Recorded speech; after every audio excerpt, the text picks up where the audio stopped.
guys, Assalamu alaikum. I'm Shafi and you are watching my channel. Today's our topic is what is the difference between intra and extracellular fluid and what is the concept of the diffusion, what are the various channel present in the cell membrane, what is the composition of the cell membrane. So in this video, inshallah, we will clear all these concepts. So first of all ये एक cell है और cell का जो inner environment होता है, cell के अंदर वाला जो इन्वायरमेंट होता है उसे इंट्रा सेलुलर इन्वायरमेंट कहते हैं और सेल का जो बाहर वाला इन्वायरमेंट है, this environment is extra cellular environment. Intra cellular environment and extra cellular environment, जैसे कि ये एक सेल है और इस सेल के बिल्कुल पास में ही दूसरा सेल होगा, तो ये जो एक्स्ट्रा सेलुलर इन्वायरमेंट है इसे हम इंटर सेलुलर इन्वायरमेंट भी कह सकते हैं। सो एक्स्ट्रा सेलुलर इन्वायरमेंट और इंटर सेलुलर इन्वायरमेंट एक ही बात होती है। और inter cellular environment, inter cellular environment and intra cellular environment. Now इनकी कंपोजिशन कैसे होती है? इंट्रासेलुलर एनवायरनमेंट में ज़्यादातर फास्फेट्स होते हैं, लाइक इंट्रासेलुलर एनवायरनमेंट में साइटोप्लाज्म है और उसमें माइटोकॉन्ड्रिया में एटीपी है और एनएडीपीएच है, एनएडीपीएच 2 है और भी डीएनए आरएनए है सेल में, तो ये सब फास्फेट्स है। तो बहुत फास्फेट्स होते हैं और प्रोटीन्स होती हैं। राइबोसोम प्रोटीन बनाता है, रफ एंडोप्लाज्म रेटिकुलर प्रोटीन बनाता है, डीएनए में डीएनए के साथ प्रोटीन होती है, स्टोन प्रोटीन। तो इंट्रासेलुलर फ्लूइड में प्रोटीन्स हैं और फास्फेट्स ज़्यादातर है। आयन कौन से जो इंट्रासेलुलर फ्लूइड में उनकी कंसंट्रेशन बहुत है, वो है पोटाशियम आयन। पोटाशियम आयन की कंसंट्रेशन इंट्रासेलुलर फ्लूइड में ज़्यादा होती है, वो 140 मिली इक्विमोल पर लीटर होती है। 140 मिली इक्विमोल पर लीटर ये पोटाशियम की कंसंट्रेशन होती है इंट्रासेलुलर फ्लूइड में। नाउ एंड द पोटाशियम की कंसंट्रेशन एक्स्ट्रा सेलुलर फ्लूइड में कितनी होती है? वो 4 मिली इक्विमोल पर लीटर होती है। 4 मिली इक्विमोल पर लीटर। ये जो टेबल दी हुई है गाइडन में, उसमें आपको सिर्फ पोटाशियम और सोडियम और क्लोराइड का और कैल्शियम का याद करना है। बाकी जो वैल्यू दिए हुए हैं वो इतने इंपॉर्टेंट नहीं है, वो आपको याद नहीं करने हैं। सो पोटाशियम इनसाइड ज़्यादा होता है, 140 मिली इक्विमोल पर लीटर, और बाहर 4 मिली इक्विमोल पर लीटर होता है। और अंदर इंटरनल एनवायरनमेंट में प्रोटीन फास्फेट्स भी ज़्यादा है। Now come to the external environment. External environment में पोटाशियम कम है। क्या ज़्यादा है एक्सटर्नल एनवायरनमेंट में? एक्सटर्नल एनवायरनमेंट में सोडियम की कंसंट्रेशन बहुत ज़्यादा होती है।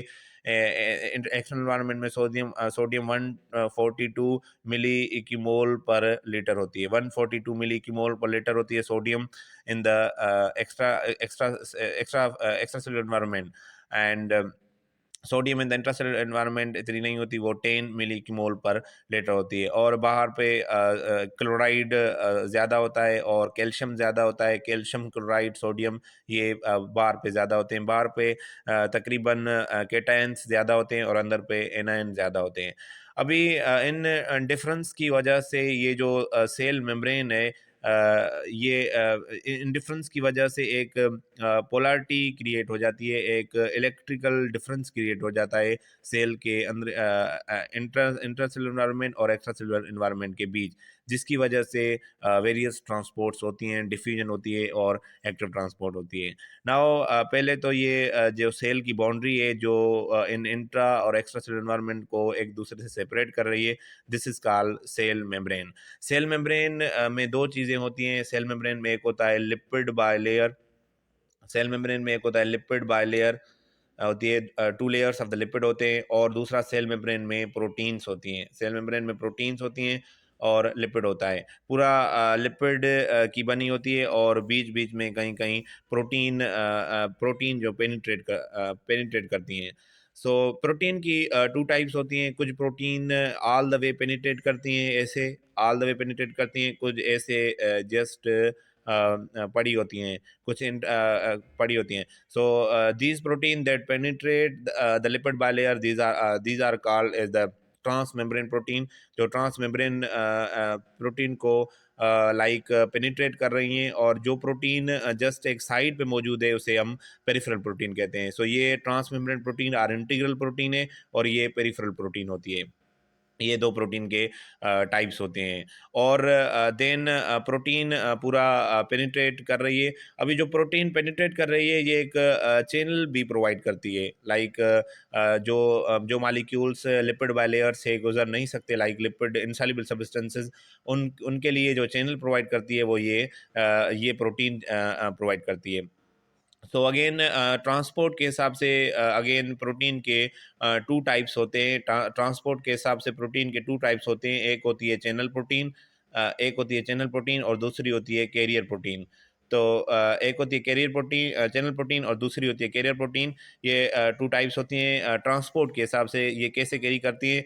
चैनल प्रोटीन, जैसे कि नेम से ही इंडिकेट हो रहा है, तो ये एक चैनल क्रिएट करेगी, लाइक दिस चैनल क्रिएट करेगी जिससे वाटर सॉल्युबल सब्सटेंस जो वाटर सॉल्युबल सब्सटेंस है वो ट्रांसपोर्ट कर सकें। और जो कैरियर प्रोटीन होती है वो ऐसे चैनल प्रोवाइड नहीं करेगी, ये बस उससे बाइंड करेगी और कन्फर्मेशन चेंज करके वापस आ जाएगी। ये हम जब डिफ्यूजन के टाइप पढ़ेंगे तो हम उसे डिटेल में देखेंगे। अभी हमने क्या पढ़ा? तो मेम्ब्रेन है, और मेम्ब्रेन किस चीज़ की बनी हुई है? लिपिड बाइलेयर, और उसमें प्रोटीन पेनिट्रेटेड है। और प्रोटीन के दो टाइप्स पढ़े, इंटीग्रल प्रोटीन, पेरिफेरल प्रोटीन, और ट्रांसपोर्ट के हिसाब से दो टाइप पढ़े, that's a channel protein and the carrier protein. Now भले कैरियर प्रोटीन हो, भले चैनल प्रोटीन हो, ये दोनों प्रोटीन हाईली सिलेक्टिव होती हैं। इसका मतलब ये है कि ये प्रोटीन इस वजह से सिलेक्टिव होती हैं, ये प्रोटीन इस वजह से सिलेक्टिव होती हैं कि अगर हम ये चैनल प्रोटीन अगर सिर्फ पोटाशियम के लिए है तो वो सिर्फ पोटाशियम को ही ट्रांसपोर्ट करवा सकता है। सोडियम, कैल्शियम क्लोराइड कभी भी उससे ट्रांसपोर्ट नहीं हो सकते। This is called selectivity. The chain हर चैनल प्रोटीन हो या कैरियर प्रोटीन हो, they are very very selective. Now अगर हम देखें तो जो मॉलिक्यूल्स होते हैं वो कांस्टेंट मोशन में होते हैं। मॉलिक्यूल ऐसे कांस्टेंट मोशन में होते हैं, ऐसे मॉलिक्यूल कांस्टेंट मोशन में होते हैं। नाउ अगर ये एक मॉलिक्यूल है और ये मूव कर रहा है यहाँ, तो ये अपनी ये मॉलिक्यूल अब जब यहाँ मूव करेगा तो ये अपनी सारी एनर्जी इस मॉलिक्यूल को देगा। जब ये मॉलिक्यूल सारी एनर्जी इस मॉलिक्यूल को देगा तो ये मॉलिक्यूल अगेन देन मूवेबल हो जाएगा और ये मूव करेगा। देन ये मूव करेगा तो ये अपनी एनर्जी इसको देगा, देन ये इसको देगा। ऐसे करके एक रैंडम मूवमेंट क्रिएट हो जाएगी due to the kinetic energy. That random movement of the molecule due to the kinetic energy इसे डिफ्यूजन कहते हैं। इसे हम डिफ्यूजन कहते हैं। तो डिफ्यूजन का कॉन्सेप्ट क्या है? तो कि जो काइनेटिक एनर्जी मॉलिक्यूल्स के बीच में जो उनकी न्यूक्लियर फोर्स और इलेक्ट्रोस्टैटिक फोर्स की वजह से वो मॉलिक्यूल कांस्टेंट मोशंस में और मोशन वो एक्सचेंज कर रहे हैं, जिसकी वजह से मूवमेंट क्रिएट हो रही है, दिस इज कॉल्ड डिफ्यूजन। इसे हम डिफ्यूजन कहते हैं। सो हमने डिफ्यूजन का कॉन्सेप्ट तो पढ़ा कि कैसे डिफ्यूजन हो रही है। और जो भी ट्रांसपोर्ट होती है वो एनर्जी से होती है, भले वो डिफ्यूजन हो भले वो एक्टिव ट्रांसपोर्ट हो। हाँ, डिफ्यूजन वाली जो ट्रांसपोर्ट है वो सिर्फ वो काइनेटिक एनर्जी की वजह से हो रही है। मालिक्यूल की काइनेटिक एनर्जी, जो बीच में मालिक्यूल की काइनेटिक एनर्जी है, उसी वजह से हो रही है। और जबकि एक्टिव ट्रांसपोर्ट है वो एटीपी की वजह से होती है। सो this is all about the concept of the diffusion. Now हम पढ़ेंगे कि जो सेल मेम्ब्रेन है इससे कैसे डिफ्यूजन होती है, इसमें से कैसे डिफ्यूजन होती है। हम वो कॉन्सेप्ट पढ़ेंगे कि सेल मेम्ब्रेन में से कैसे डिफ्यूजन होती है, वो कॉन्सेप्ट पढ़ेंगे। नाउ सेल मेम्ब्रेन में लिपिड बाइलेयर है, और जो नाउ कुछ पोर्स होते हैं सेल मेम्ब्रेन में। सेल मेम्ब्रेन में कुछ ओपनिंग्स होती हैं, उससे मॉलिक्यूल ट्रांसपोर्ट करता है यहाँ पर उससे ट्रांसपोर्ट। नाउ ट्रांसपोर्ट के टू टाइप्स होते हैं। एक होता है डिफ्यूजन, एक होती है डिफ्यूजन, और दूसरी होती है एक्टिव ट्रांसपोर्ट। ये टू टाइप्स हैं ट्रांसपोर्ट्स के जो सेल मेम्ब्रेन के अराउंड होती है। डिफ्यूजन मॉलिक्यूल जो काइनेटिक एनर्जी की एनर्जी है वहाँ से एनर्जी मिलती है मॉलिक्यूल को, जिसकी वजह से मॉलिक्यूल मूव करते हैं, वो डिफ्यूजन है। और एक्टिव ट्रांसपोर्ट में हम एक्स्ट्रा एनर्जी प्रोवाइड करते हैं, दैट्स एटीपी। एटीपी हम एक्स्ट्रा एनर्जी प्रोवाइड करते हैं एक्टिव ट्रांसपोर्ट में। और active transport again the concentration gradient होती है। ये एक्टिव ट्रांसपोर्ट हम अपने नेक्स्ट वीडियो में पढ़ेंगे। नाउ हम डिफ्यूजन पढ़ते हैं। अभी डिफ्यूजन के टू टाइप होते हैं, एक होती है सिंपल डिफ्यूजन और एक होती है फैसिलिटेट डिफ्यूजन। एक सिंपल डिफ्यूजन होती है और एक होती है फैसिलिटेट डिफ्यूजन। सिंपल डिफ्यूजन और facilitate diffusion. Now the simple diffusion जो है वो टू टाइप्स, टू वेज से होगी। या तो जो लिपिड बायलेयर है उसमें जो स्पेसिस हैं, स्पेसिस होंगी, इंटरसिटीज होंगी, इंटर सिटिशियल स्पेसिस होंगी, इंटरसिटिशियल स्पेसिस होंगी, उससे होगी। एक एक तरीका ये है, और दूसरा तरीका ये है कि चैनल होगा, वाटर चैनल होगा, जिससे वाटर सॉल्युबल सब्सटेंस मूव करेंगे। अभी जो लिपिड सॉल्युबल सब्सटेंस है वो इन स्पेसिस और इंटरस्टिशियल स्पेसिस जो होंगी लिपिड बायलेयर से, वो वहां से ट्रांसपोर्ट होंगे। और जो लिपिड सॉल्युबल नहीं है सब्सटेंस, लिपिड इनसॉल्युबल सब्सटेंस यानी वाटर सॉल्युबल सब्सटेंस है, वो चैनल की थ्रू मूव करेंगे। This is all about the simple diffusion. The simple diffusion में क्या होगा, जो लिपिड सॉल्युबल सब्सटेंस है वो स्पेसेस और इंटरसिटियल स्पेसेस जो इंटरसिटीज होंगी मेम्ब्रेन में, उससे ट्रांसपोर्ट करेंगे। और जो लिपिड इनसॉल्युबल सब्सटेंस है वो वाटर चैनल से ट्रांसपोर्ट करेंगे। अभी जो लिपिड सॉल्युबल सब्सटेंस है वो उनकी ट्रांसपोर्ट किस चीज़ पे डिपेंड करेगी, वो लिपिड सॉल्युबिलिटी पे डिपेंड करेगी। तो वो कितना लिपिड सॉल्युबल है, जितना सब्सटेंस ज़्यादा लिपिड में सॉल्युबल होगा उतना उसकी ट्रांसपोर्ट ज़्यादा फास्ट होगी। और लिपिड सॉल्युबल सब्सटेंस के एग्जांपल कौन से हैं, lipid soluble example carbon dioxide होती है, ऑक्सीजन है, ऑक्सीजन है, कार्बन डाइऑक्साइड है, और वेरियस अल्कोहल्स हैं, क्लोरोफॉर्म ईथर्स वगैरह हैं, ये लिपिड सॉल्युबल सब्सटेंसेस हैं। तो इनकी ट्रांसपोर्ट जो होगी मेम्ब्रेन में, वो इन स्पेसेस होगी, इन इंटरस्टिशियल स्पेसेस होगी। और इनकी ट्रांसपोर्ट किस चीज़ पे डिपेंड करेगी, इनकी solubility in lipid, how they are soluble in lipid. जितना ज़्यादा सॉल्युबल होगा उतनी ज़्यादा ट्रांसपोर्ट होगी। ये ऑक्सीजन के लिए बताया गया है कि ऑक्सीजन इतनी लिपिड सॉल्युबल है कि ऐसे ट्रांसपोर्ट होती है जैसे कि मेम्ब्रेन एग्जिस्ट ही नहीं करती, जैसे कि मेम्ब्रेन है ही नहीं, इतनी इसकी फास्ट ट्रांसपोर्ट होती है। इसकी फास्ट ट्रांसपोर्ट का इंपॉर्टेंस भी यही है कि ऑक्सीजन हमारे सेल में वेरी वेरी इंपॉर्टेंट है फॉर द एनर्जी। सो अगर ऑक्सीजन नहीं होगी तो हम क्रेब साइकिल नहीं होगी, ऑक्सीडेटिव डीफॉस्फोरिलेशन नहीं होगी, तो इसलिए ही ऑक्सीजन इतनी फास्ट ट्रांसपोर्ट होती है।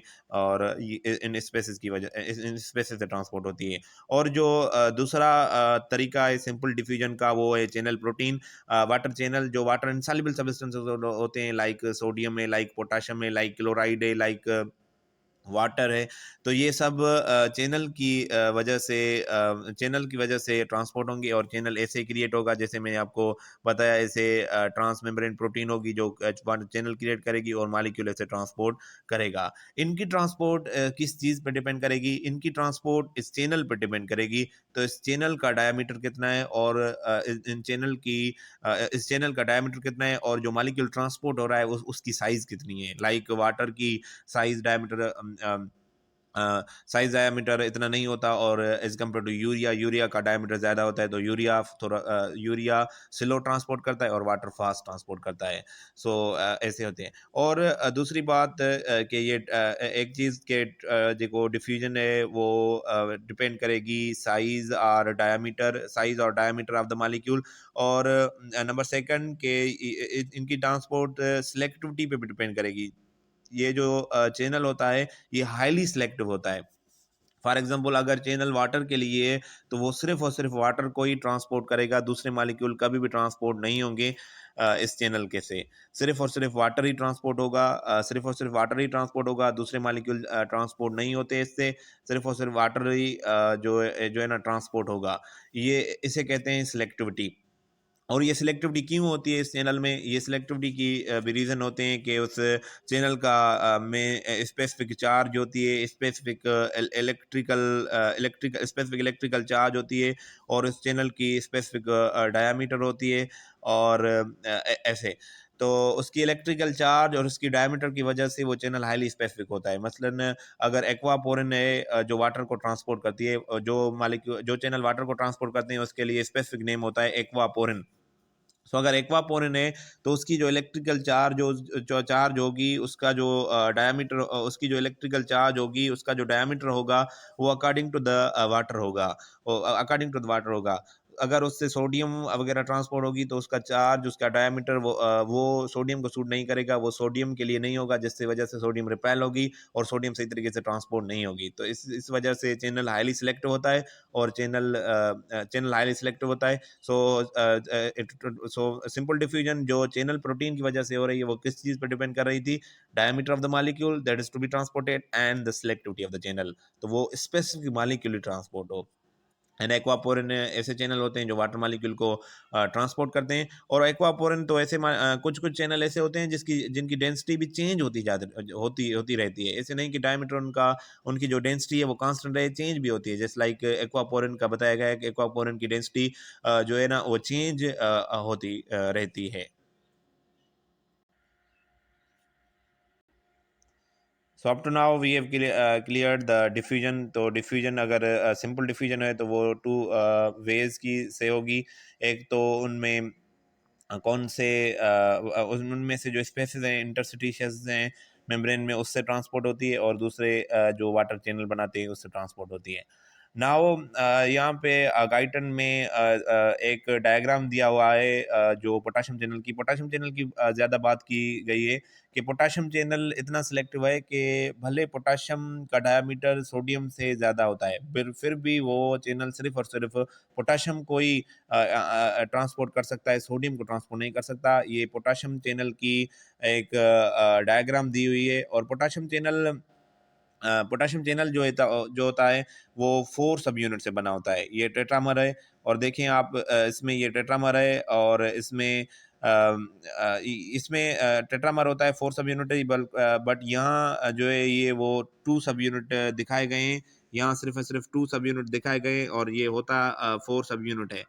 और इसमें इसके सब यूनिट के बीच में एक होता है selectivity filter. This is called selectivity filter. ये जो है सिलेक्टिविटी फिल्टर होता है। इसमें कार्बोनाइल ऑक्सीजन होते हैं, ग्रुप्स होते हैं कार्बोनाइल ऑक्सीजन। अभी अभी जो पोटाशियम होगा वो हाइड्रेटेड फॉर्म में होता है, उससे वाटर अटैच होगा। वो वाटर इन कार्बोनाइल ऑक्सीजन के पास चला जाएगा, और जो डिहाइड्रेटेड पोटाशियम होगी वो अंदर सेल के अंदर ट्रांसपोर्ट होगी। So in so this channel as a selectivity filter, and selectivity filter की वजह से ये मालिक्यूल यहाँ से ट्रांसपोर्ट हो गए। अगर सोडियम होगी तो सोडियम इन सिलेक्टिविटी फिल्टर में कार्बोनाइल ऑक्सीजन को सोडियम को रिपेल करेंगे, और सोडियम की साइज भी छोटी है जिसकी वजह से इन सिलेक्टिविटी फिल्टर में वो सूट नहीं कर पाएगी, जिसकी वजह से सोडियम ट्रांसपोर्ट नहीं होगी। सो this is all about the potassium channel. कैसे पोटाशियम चैनल सिर्फ और सिर्फ पोटाशियम चैनल को ही ट्रांसपोर्ट कर रहा है, और this is due to the this carbonyl groups in the selectivity filter, and this is all about the potassium channel. Now कुछ सोडियम चैनल के लिए भी बताया गया है कि सोडियम चैनल जो होता है वो एक सोडियम चैनल में अंदर पे नेगेटिवली चार्ज अमीनो एसिड्स होते हैं, और जो amino acids negatively charge amino acids होते हैं, और negatively charge amino acid sodium को जब सोडियम उनसे उनके पास जाती है तो वो अट्रैक्ट होती है और ट्रांसपोर्ट की जाती है। ऐसे सोडियम चैनल होती है। अभी जो भी चैनल हो, चाहे वो पोटाशियम चैनल हो, चाहे वो सोडियम चैनल हो, उसके कुछ कैरेक्टर्स होते हैं। पहले तो ये मैंने बताया कि चैनल की सिलेक्टिविटी होती है कि चैनल वो हाईली सिलेक्टिव होगा। अगर वो चैनल पोटाशियम के लिए है तो सिर्फ और सिर्फ पोटाशियम को ट्रांसपोर्ट करेगा। अगर वो चैनल सोडियम के लिए है तो वो सिर्फ और सिर्फ सोडियम को ही ट्रांसपोर्ट करेगा, पोटाशियम को कभी ट्रांसपोर्ट नहीं करेगा। दूसरी बात होती है कि उनमें गेटिंग होती है। अभी गेटिंग का मतलब क्या होता है कि चैनल में गेट्स होते हैं। जी, चैनल में गेट्स होते हैं। कुछ चैनल में इनसाइड और आउटसाइड दोनों गेट्स होते हैं जो क्लोज और ओपन होती हैं। और कुछ चैनल में सिर्फ और सिर्फ इनसाइड गेट्स होते हैं। तो ऐसे गेट होती हैं जो क्लोज एंड ओपन होती है, और चैनल क्लोज और ओपन होता है। तो ऐसे गेटिंग होती है और सिलेक्टिविटी। नाउ गेटिंग जो होती है चैनल की वो 2 टाइप्स की होती है। यानी चैनल की जो गेट्स हैं वो क्लोज और ओपन 2 कॉन्सेप्ट की वजह से होते हैं। 2 कॉन्सेप्ट हैं। एक होती है वोल्टेज गेटिंग, एक होती है वोल्टेज गेटिंग, और दूसरी होती है केमिकल गेटिंग। अभी इसका क्या मतलब है, chemical getting end voltage getting? Voltage getting का मतलब है कि वो गेट तभी ओपन होंगे जब स्पेसिफिक स्पेसिफिक वोल्टेज होगा। स्पेसिफिक वोल्टेज पे गेट का ओपन होना, ये वोल्टेज गेटिंग होती है। फॉर एग्जांपल हम आगे जो चैप्टर से पढ़ेंगे, आगे चैप्टर हम जब पढ़ेंगे तो आगे हम चैप्टर पढ़ेंगे तो हम हमारा टॉपिक आएगा एक्शन पोटेंशियल। आगे जो इसका नेक्स्ट वाला चैप्टर है उसमें एक्शन पोटेंशियल। तो एक्शन पोटेंशियल आगे जो नेक्स्ट वाला चैप्टर है एक्शन पोटेंशियल। एक्शन पोटेंशियल में ऐसे होता है कि नाउ अभी यहाँ पे आप देख सकते हैं कि ये एक सोडियम चैनल है, और यहाँ पे जैसे देखिए गेट क्लोज है, फिर यहाँ ओपन है, फिर यहाँ वाली क्लोज है, ऐसे। सो वोल्टेज गेटिंग का मतलब होता है कि स्पेसिफिक वोल्टेज में वो गेट ओपन होगी। अगर एक्शन पोटेंशियल में ये कॉन्सेप्ट होता है कि अगर अंदर यानी इनसाइड चार्ज हाईली नेगेटिव होती है, मोर नेगेटिव, तो ये गेट कभी भी ओपन नहीं होगा। जब इनसाइट थोड़ी लेस नेगेटिव होगी तो ये चैनल ओपन होगा, इसकी गेट ओपन होगी। देखो ये गेट ओपन होगी जब अंदर पे चार्ज लेस नेगेटिव हुई। जब अंदर पे चार्ज लेस नेगेटिव हुई तो ये, जब अंदर पे चार्ज जब अंदर पे चार्ज पॉजिटिव हो जाएगी तो ये जिसकी इनसाइड वाली गेट है वो क्लोज हो जाएगी। तो आउटसाइड वाली गेट कब क्लोज है, जब अंदर पे हाईली नेगेटिव है। दोनों गेट तब ओपन है जब लेस नेगेटिविटी है इनसाइड, और अंदर वाली गेट तब क्लोज है जब नेगेटिविटी है, जब नेगेटिविटी होती है इनसाइड, तो अंदर वाली गेट क्लोज हो जाती है। और ये बताया गया है, नीचे वाला डायग्राम जो है वो पोटाशियम चैनल की पोटाशियम चैनल के को सिर्फ और सिर्फ एक ही गेट होती है, वो इनसाइड होती है, और पोटाशियम चैनल वाली गेट क्लोज होती है जब अंदर पे पॉजिटिव हो, और ये ओपन होती है, और देन जब पोटेंशियल चेंजेस होती हैं। सो वोल्टेज की वजह से ये गेट का ओपन होना, this is called voltage gating. तो चैनल की ये करेक्टर होती है कि ये अकॉर्डिंग टू द वोल्टेज ये ओपन होती हैं।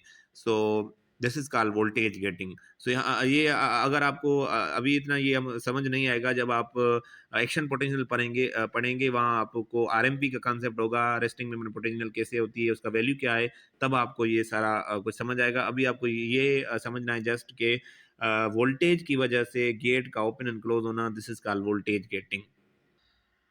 Now the chemical getting. Chemical getting किस वजह से होती है, हमने आपने पढ़ा होगा फर्स्ट ईयर और इंटर में कि न्यूरो मस्कुलर जंक्शन होता है। तो न्यूरो मस्कुलर जंक्शन में क्या होता है कि एसिटाइल कोलिन रिलीज होता है और एक रिसेप्टर पर बाइंड करता है। जब एसिटाइल कोलिन रिसेप्टर बाइंड करता है तो सोडियम चैनल ओपन होते हैं। तो ये कोई क्या न्यूरो ट्रांसमीटर बाइंड हो देन चैनल ओपन हो, this is called chemical gating. So chemical gating example क्या है, न्यूरोमस्कुलर जंक्शन के एसिटाइल कोलिन बाइंड होती है, देन सोडियम चैनल ओपन होता है, this is called chemical gating. और voltage gating, this is characteristic of the two characteristic of the channel.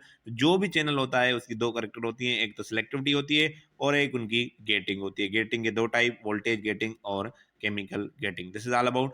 Now हमने simple diffusion को पढ़ा।